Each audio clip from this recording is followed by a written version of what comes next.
আওয়ামী লীগের সময় যেসব সাংবাদিক পরিচয় দিয়ে যারা গণহত্যা, যারা ভোট চুরি, গুম, খুন, ব্যাংক ডাকাতি সেগুলোর বৈধতা এবং সম্মতি উৎপাদন করেছে মিডিয়াগুলোতে, এবং যারা আজকে সরকার দলে আছে বিএনপির সর্বোচ্চ নেতা বর্তমান প্রধানমন্ত্রী, উনাকেও বিভিন্ন ষড়যন্ত্রকারী দেশদ্রোহী হিসেবে আমরা দেখেছি বসুন্ধরার ইস্ট ওয়েস্ট মিডিয়া বিভিন্ন সময় নিউজ করেছে।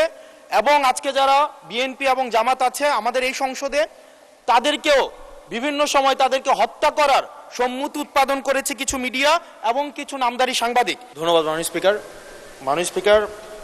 আমার প্রশ্নটি হচ্ছে, সাংবাদিকদের পেশাগত নিরাপত্তা অবশ্যই প্রয়োজন এবং দীর্ঘ 17 বছরের বেশি সময় আমরা দেখেছি সাংবাদিকতা করা খুব ডিফিকাল্ট ছিল। সেই সময়টিতেও অনেক পেশাদার সাংবাদিক তারা পেশাদারি দায়িত্ব পালন করে গিয়েছে।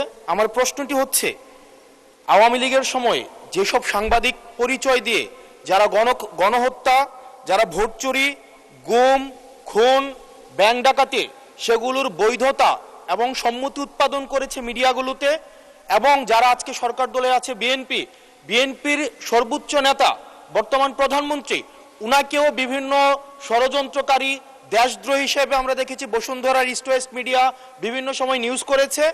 এবং আজকে যারা বিএনপি এবং জামাত আছে আমাদের এই সংসদে, তাদেরকেও বিভিন্ন সময় তাদেরকে হত্যা করার সম্মতি উৎপাদন করেছে কিছু মিডিয়া এবং কিছু নামদারি সাংবাদিক।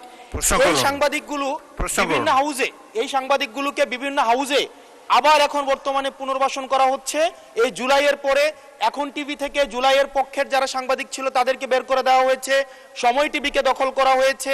ইস্ট ওয়েস্ট মিডিয়া অর্থাৎ বসুন্ধরা গ্রুপের যে মিডিয়াগুলো রয়েছে তারা প্রতিনিয়ত আওয়ামী লীগের পক্ষে সম্মতি উৎপাদন করে যাচ্ছে।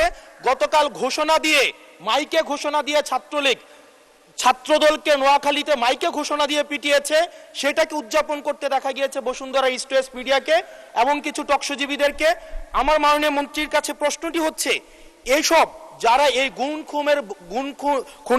খুনের বৈধতা উৎপাদন করেছে, ভোট চুরির বৈধতা উৎপাদন করেছে, গণতন্ত্রের পক্ষে যারা ছিল তাদেরকে হত্যাযোগ্য করে তোলা হয়েছে, এইসব সাংবাদিক, নামধারী সাংবাদিক এবং এই মিডিয়াদের বিপক্ষে বা কি ধরনের আইনি ব্যবস্থা নেওয়া হবে, আইনি ব্যবস্থা আদৌ নেওয়া হয়েছে কিনা, কেন তাদেরকে আবার পুনর্বাসন করা হচ্ছে, সেটির আইনগত কি ব্যাখ্যাটি কি, সেটি এই সংসদের সামনে উপস্থাপন করার জন্য অনুরোধ জানাচ্ছি।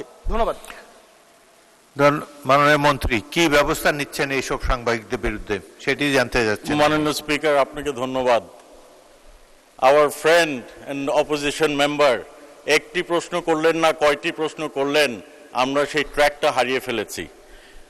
আমরা একটি কথা বলতে চাই, গণমাধ্যমের স্বাধীনতা রয়েছে, তবে দেশের প্রচলিত আইন অনুযায়ী সকল যারা এই গণতন্ত্র সমুন্নত রাখার বিপক্ষে কাজ করবে, গণতন্ত্র ধূলিসাৎ করার কাজ করবে, কোনো সন্ত্রাসের কাজ করবে, সে যেই হোক, সে আইনের ঊর্ধ্বে না, তার বিরুদ্ধে প্রচলিত আইনে ব্যবস্থা নেওয়া হবে।